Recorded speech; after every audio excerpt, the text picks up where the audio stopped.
Hello guys, welcome back again. You're a superhero.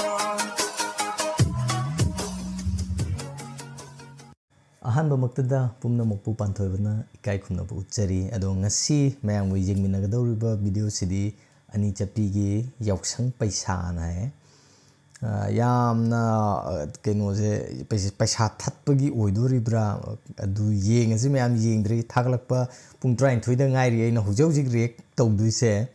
aduga nupi ahum yaure aduga nupi sabi anira ma yaure ta da saba muge yaure ado yengase aina haije chumdoribra thumbnail yeng matamdadi moi nupi ahum maningda leire nupa ahum mamangda leire nate khangdre nupa hoy adumaina ado yengase kamain tawge je thumbnail je ubada sum haibane yam nungairamni na khale Ani Chappi gi video sing se adom nungair le moi gi dialogue te kari dai ai haibe mathau tadre changaga myam punna yingminarse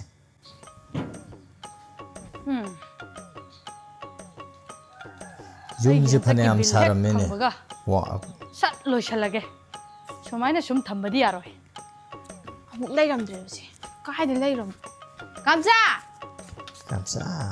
leite moi gi dialogue ngangnab se am natural taw do se has ka kamsa hoi kaino ne hai ai silai ne hai kari mi khu kau cha kau no ne du ba yum anau bje sagi bdagi sum je leigreba yum daga halani gam khagidreba kari no mathak da dom kara leiri du bo kumdara amta wari chado gam le hai kara ga yengjandra di kaino ne hai marai tha ek tha kari no khang de mi wari ya rubam da sa ja haibani mi kamsa amta kumdaro yengu ne hai ma se angang ma cha da ngang ga da wangang sangang ni ne ma na ingon da ngang i je hai nang oina kara u mathak ta sima si hanu baje ngang na ngam jak pote da ayoin kara natte saba bung loi riba yum jida adum nai ri jibu kari no ba yum da halani am khang ri kai gi no ba si ju yum ni ne hai angang bi nang hayang yum je sab lo ga som da le ho ge hai bro ha isa gi yum da ni ne lai ri ja si sari bu kholi ba mayam je asoyara yeng da ba ya bro ha yeng jal li ba ni ne hai ho adu bu ba nga hak chaladi yare dana hek sang ba sida hek sang ba sida masi angang ji machin ji bu ka mai to bu no me ha angang lo ba ji ko kon dok na sa do ri cha nang na hai do do pra pra bhayo kari noi na hoje hai kari noi me wari ru ba ma hai ni ha tu me lep le ri ji bo kaugre nang khanari kanda masi gi budi soi rom bi angang ji di as khangde le hawra ai ninjang ko na hare hai ngai ko ai ju nang on da wa ru ba ma hai do le kai no ai ne bo le patari ye yum ji bak da bil kai di na saba lo sande do kai di pe chan nang de bo le toi ba hey tho ba lak chani nang na du gi wa bi wa hai de ko nang gi hai ba bu se yum da lak pa mi se ba phajan tau ga da ba khang bra is bo le pa gai na ai dia bam jade ko kaka hai ai gi khwai sau bi se ma na mu kau re kam cha hai oi mi nang bo kam cha na nung si na kau ba ji bu hai tra ba as kaka hai ji kaka hai ni kam cha hai ji kaka hai ni chama na dra hai mana de ko mana de kaka ga hai ra di ne wa khan je anu chali kam cha ga hai di khare so ini he tai khang de se ai bo le pa dam ni mi na ka ni hai ra in he nang bo bo si di thogal na ka dau na te da pe cha na ka dau ma si yeng ne hai ra me angang lo ba je wa khan bu di nau tho e na ha ga oi tho da na adu da waru be hek tanaram dai de as ya de hey sidi sumba sani sa la la la la la la la la la hi handsome hi handsome ismaya is dia no adu yum du bu khang bro khangé mamang kai le sabi gai na hai re e sid swai da ne ba ko do moi nong na phasna sai hai bane ekdam khangani first class yam na ba happa ka ni hai bro ne anau bane ye bo lep toi do yam happy hai sang la sai thaja da na mi je phajana lai ni he ka dauri ai bo che soi ka dauri bo lepi dang ta ba da ne mi je hai ma hai lo sang ni ne mi lak to yam wa li ne kana ong la khini hai no kam cha hai adu bo ai na khang ro nga sai da gi mari lep ta na lai mi am je udra ni nang bo se adu saru pu ni ne se glass oi na lo sa lo adu ga ne cha do ꯐ꯭ꯂꯥꯛꯁ 5ꯔ ꯅꯠꯇ꯭ꯔꯒ 10ꯔ ꯍꯦꯛ ꯂꯣꯜꯂ ꯊꯝꯃꯨ 5ꯔ 6ꯔ ꯅꯠꯇꯕ 5ꯔ 10ꯔ ꯍꯥꯏꯅꯔꯤꯉꯩꯁꯤꯗ ꯂꯩꯁꯥꯕꯤ ꯈꯔ ꯑꯃꯨꯛ ꯆꯪꯏꯅꯦꯍꯦ ꯍꯩ ꯆꯥ ꯈꯔ ꯄꯨꯊꯣꯔꯛꯎꯍꯦ ꯆꯨꯝꯕ ꯆꯥꯂꯣꯁꯤꯕꯣ ꯍꯪꯖꯦ ꯀꯀꯥ ꯀꯩꯅꯣꯝꯇ ꯍꯪꯖꯒꯦꯕ ꯍꯟꯗꯛ ꯕꯣꯠ ꯂꯦꯞꯅꯤ ꯍꯥꯏꯕ ꯄꯨꯛꯆꯦꯜ ꯌꯥꯝ ꯆꯥꯎꯕ ꯀꯀꯥ ꯃꯆꯥ ꯍꯥꯏꯁꯦ ꯁꯤꯗ ꯑꯣꯏꯗꯣꯏꯔꯣ ꯃꯥꯅꯤ ꯂꯥꯎꯁꯦ ꯀꯀꯥꯁꯤꯔꯣ 이베마 팜물라 ꯂꯥꯎ ꯐꯝꯂꯥ 라 이베마 팜물라 ꯌꯥꯏ 너희는 kay lam ꯂꯩꯁꯥꯕꯤꯅꯣ ꯀꯀꯥ ꯑꯩꯈꯣꯏ ꯉꯥꯔꯤ ꯈꯨꯟꯖꯥꯎꯗꯩꯅꯦ 너희기는 kayani janbada ꯆꯣꯡꯗꯧꯔꯤꯕ ꯍꯥ ꯊꯥꯕꯜꯒꯤ ꯅꯠꯇ꯭ꯔꯣ ꯀꯀꯥ ꯑꯩꯈꯣꯏꯒꯤꯗꯤꯅꯦ ꯆꯥꯛ ꯑꯍꯥꯟꯕ ꯆꯥꯅꯕꯤ. ꯅꯨꯃꯤꯠꯇ ꯆꯣꯡꯗꯣꯏꯅꯦꯕ ꯑꯗꯨꯅ ꯄꯩꯁꯥꯁꯨ ꯌꯥꯝ ꯋꯥꯠꯂꯤ ꯌꯥꯎꯁꯪꯗꯤ ꯀꯨꯏꯗ꯭ꯔꯦ ꯄꯩꯁꯥꯗꯣ ꯈꯤꯇꯪ ꯌꯥꯝꯅ ꯍꯥꯞꯄꯤꯌꯨꯀꯣ ꯍꯥꯞꯀꯅꯤ ꯑꯩꯒꯤ ꯖꯤꯄꯤꯁꯨ ꯆꯤꯡꯅꯤ ꯑꯗꯨꯅꯅꯦ ꯀꯀꯥꯅ ꯈꯔ ꯌꯥꯝ ꯍꯥꯞꯄꯤꯗꯣꯔꯤꯅꯤ ꯍꯥꯞꯄꯤꯔꯛꯑꯣ ꯀꯀꯥ ꯑꯩꯈꯣꯏꯁꯨ ꯕꯣꯔ ꯐꯖꯕ ꯄꯤꯔꯝꯒꯦ ꯑꯩꯈꯣꯏ ꯂꯩꯁꯥꯕꯤꯈꯩꯅ ꯄꯤꯕ ꯕꯣꯔꯁꯦ ꯌꯥꯝ ꯊꯨꯒꯜꯂꯦ ꯍꯥꯏꯕꯅꯤꯀꯣ ꯀꯀꯥ ꯑꯗꯨꯅꯅꯦ ꯄꯩꯁꯥꯗꯣ ꯈꯔ ꯌꯥꯝ ꯍꯥꯞꯄꯤꯌꯣꯕ ꯑꯩꯈꯣꯏꯅꯅꯦ ꯕꯣꯔ ꯑꯆꯧꯕ ꯄꯤꯔꯝꯗꯣꯏꯅꯦ ꯍꯥꯞꯇꯣꯏꯅꯦ ꯑꯗꯨꯗꯅꯦ ꯅꯣꯏꯅꯦ ꯂꯩꯁꯥꯕꯤꯈꯩ ꯅꯌꯨꯝ ꯄꯥꯟꯒꯦ ꯍꯥꯏꯔꯁꯨꯅꯦ ꯑꯩꯒꯤ ꯖꯤꯄꯤꯗ ꯄꯥꯟꯗꯧꯅꯤꯀꯣ ꯑꯇꯣꯞꯄ ꯖꯤꯄꯤꯗ ꯄꯥꯟꯕ ꯌꯥꯔꯣꯏ ꯑꯗꯣ ꯅꯣꯏꯒꯤ ꯂꯩꯁꯥꯕꯤꯁꯤꯕꯨ ꯁꯤꯅ ꯂꯣꯏꯔꯕꯅꯦꯍꯦ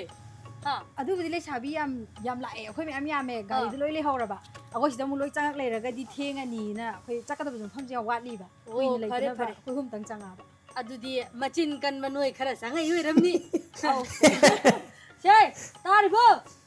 ꯉꯥꯔꯤ ꯈꯨꯟꯖꯥꯎꯒꯤ ꯂꯩꯁꯥꯕꯤꯁꯤꯡ ꯂꯥꯛꯏ ꯃꯣꯏꯒꯤ ꯄꯩꯁꯥ ꯈꯔ ꯄꯨꯊꯣꯔꯛꯎꯍꯦ ꯑꯩꯈꯣꯏꯗꯤ ꯈꯔ ꯄꯨꯊꯣꯛꯄꯤꯔꯛꯎꯀꯣ ꯆꯦꯗꯁꯨ ꯏꯁꯟꯅꯕ ꯆꯦꯗꯨꯁꯨ ꯄꯥꯏꯔꯛꯎ ꯕꯣꯏ ꯀꯣꯂꯣꯝꯗꯣ ꯑꯗꯣ ꯏꯕꯦꯝꯃ ꯅꯣꯏꯒꯤꯁꯦ 2 ꯊꯣꯛꯄꯤ 3 ꯊꯣꯛꯄꯤꯒꯗꯤ ꯅꯠꯇꯦꯀꯣ ꯑꯩꯈꯣꯏꯒꯤꯗꯤ ꯑꯗꯨꯃꯥꯏꯅ ꯇꯧꯗꯤꯌꯦ ꯀꯀꯥ ꯑꯩꯈꯣꯏꯗꯤ ꯑꯃꯈꯛꯇꯪꯅꯤ ꯑꯩꯈꯣꯏ ꯂꯩꯁꯥꯕꯤꯈꯩ ꯆꯞ ꯃꯥꯟꯅꯅ ꯑꯃꯇꯪꯅꯤ ꯁꯤꯜꯂꯤꯁꯦ ꯑꯩꯈꯣꯏꯗꯤ ꯂꯣꯏ ꯌꯥꯅꯩ ꯑꯩꯈꯣꯏ ꯂꯣꯏ ꯌꯥꯅꯩ ꯉꯥꯔꯤ ꯒꯥꯏꯁꯦ ꯈꯨꯟꯖꯥꯎꯒꯤ ꯂꯩꯁꯥꯕꯤꯁꯤꯡꯅꯦꯕ ꯑꯧ ꯃꯥꯅꯦ ꯏꯗꯣꯝꯆꯥ ꯀꯌꯥꯅꯣꯅꯦ ꯅꯪꯒꯤꯁꯤꯕꯣ ꯃꯌꯥꯝꯒꯤ ꯑꯗꯨꯝ ꯇꯦꯝꯕꯗꯨꯅꯦ ꯆꯞ ꯃꯥꯟꯅꯩ ꯀꯀꯥ ꯑꯩꯈꯣꯏꯒꯤꯗꯤ ꯈꯤꯇꯪ ꯍꯦꯟꯅ ꯍꯥꯞꯄꯤꯌꯣ ꯂꯩꯁꯥꯕꯤꯁꯨ ꯌꯥꯝꯕꯅꯤꯅ 2ꯁꯨ ꯊꯣꯛꯇꯕꯅꯤꯅ ꯂꯨꯄꯥ 500 ꯍꯦꯛ ꯍꯥꯞꯄꯤꯈ꯭ꯔꯁꯤ ꯃꯣꯏꯒꯤꯁꯦ ꯁꯦ ꯑꯗꯨꯃꯥꯏꯅꯅꯦ ꯄꯨꯂꯞ ꯇꯧꯒꯗꯕꯅꯤꯀꯣ 2 ꯊꯣꯛꯄꯤ 3 ꯊꯣꯛꯄꯤꯁꯦ ꯀꯩꯝꯇ ꯀꯥꯟꯅꯗꯦ ꯑꯗꯨꯗꯤ ꯀꯀꯥ ꯍꯣꯏꯁꯤꯅꯦ ꯑꯍꯥꯟꯕ ꯂꯦꯞꯄꯁꯤꯗꯅꯦ ꯕꯣꯇꯔꯁꯦ ꯇꯪꯈꯥꯏ ꯍꯦꯟꯒꯩ ꯀꯥꯔꯣꯀꯣ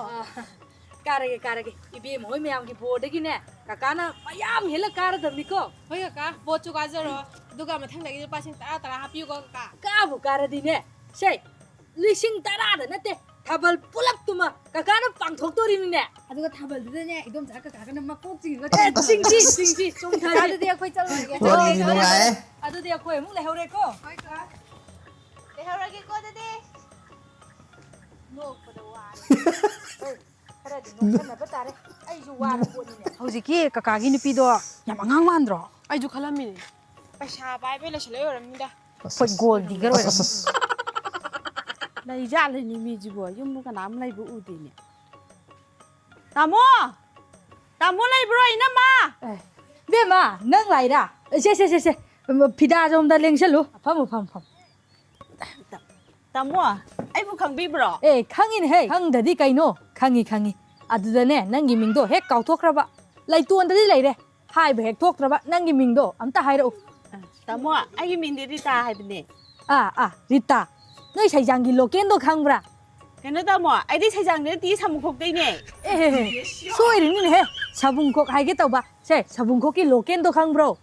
ꯑꯗꯨ ꯊꯥꯏꯅ ꯑꯩꯈꯣꯏ ꯂꯨꯅ ꯇꯤꯟꯅꯔꯛꯏꯅꯤꯅꯦꯍꯦ ꯀꯔꯝꯕ ꯂꯣꯀꯦꯜ ꯑꯣꯏꯗꯣꯏꯅꯣ ꯇꯥꯃꯣ ꯑꯩ ꯅꯨꯄꯥꯁꯨ ꯂꯣꯀꯦꯜ ꯀꯧꯋꯦ ꯍꯩꯃꯥ ꯅꯪ ꯂꯣꯀꯦꯟꯗ ꯄꯥꯜꯂꯤ ꯑꯣꯏꯔꯦ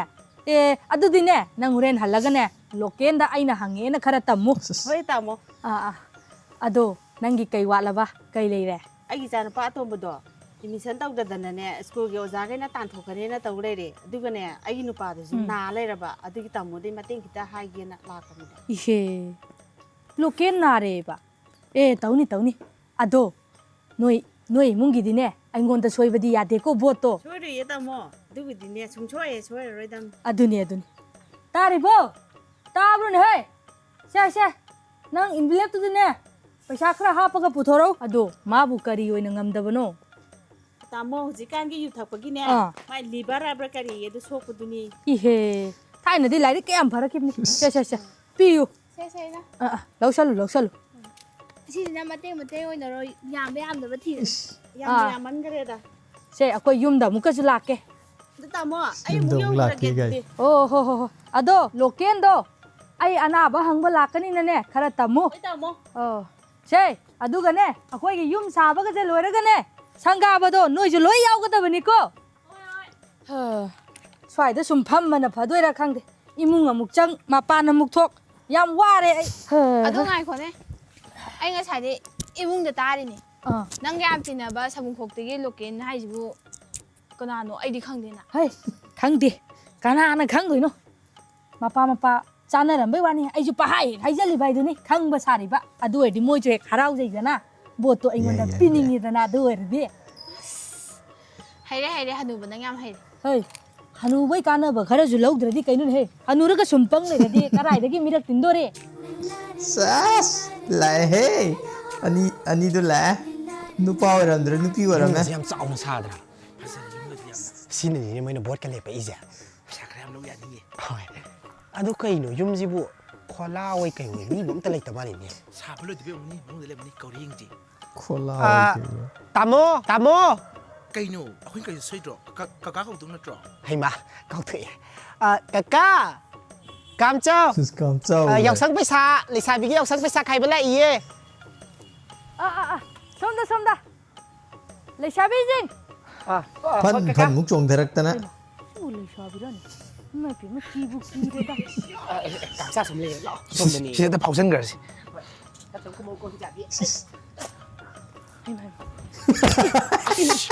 oh la ai ta pai na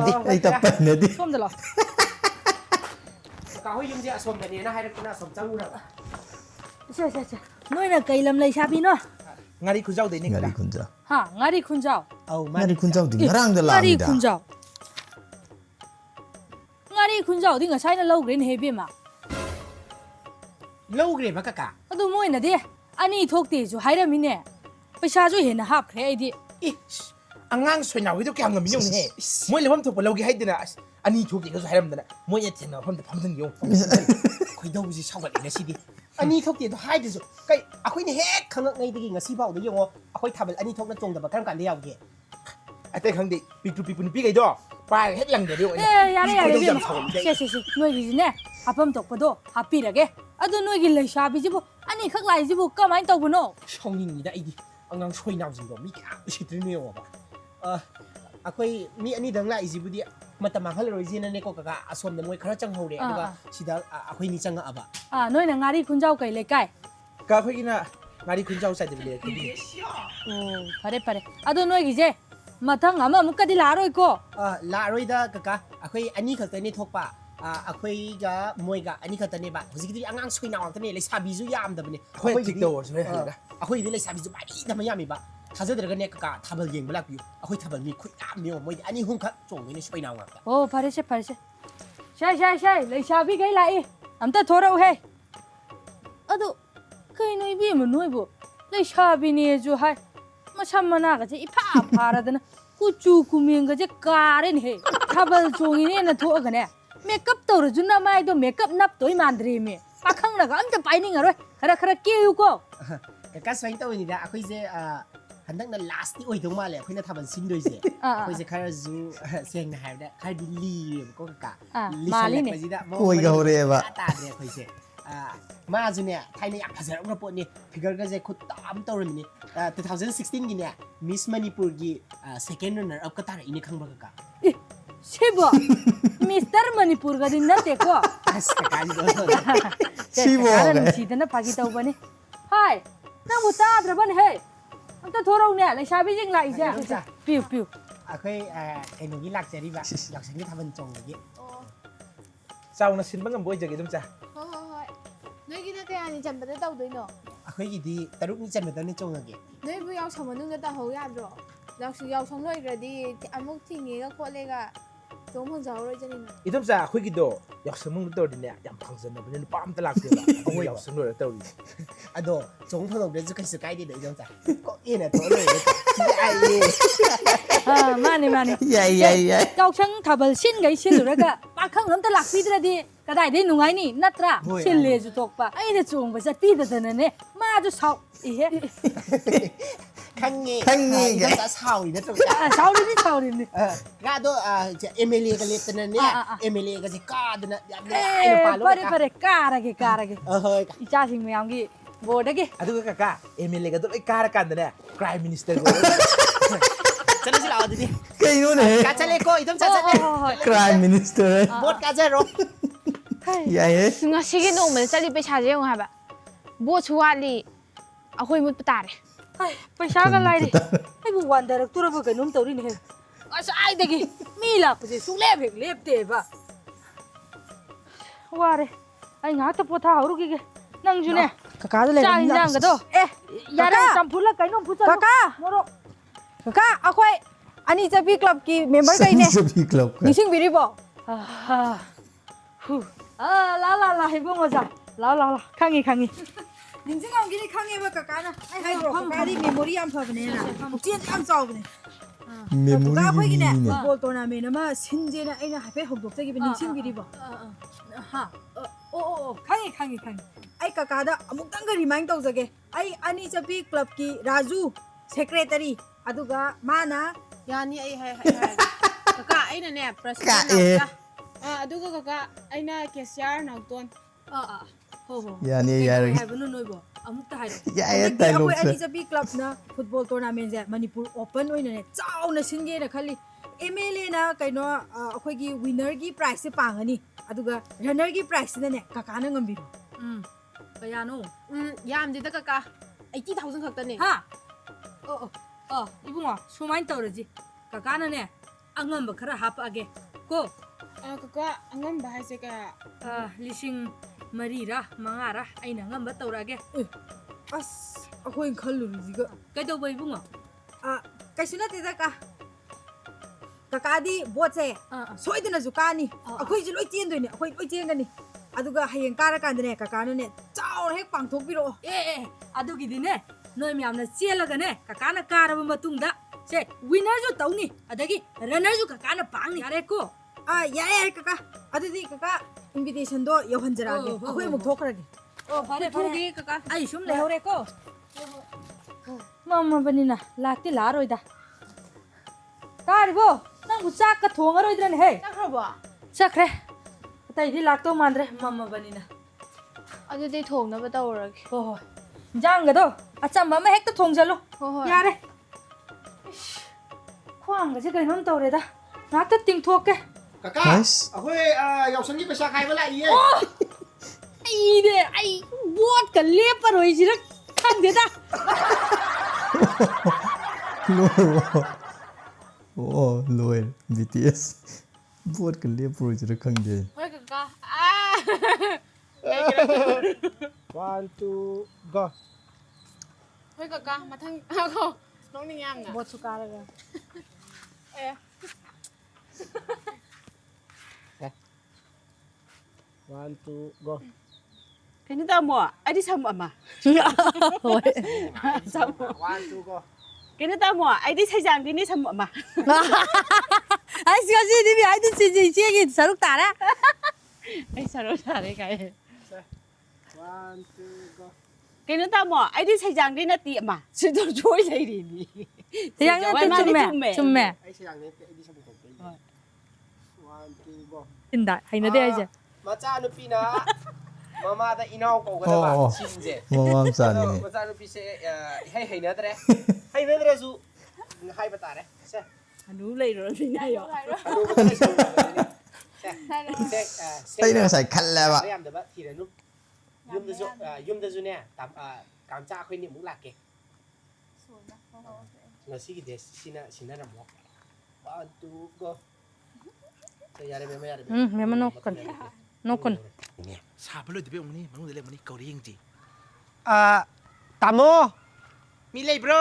Tamo! Tanga aba. oh noina kari le kai no Kak ngari sa dibili ito gini. oh pare ani chapi club ki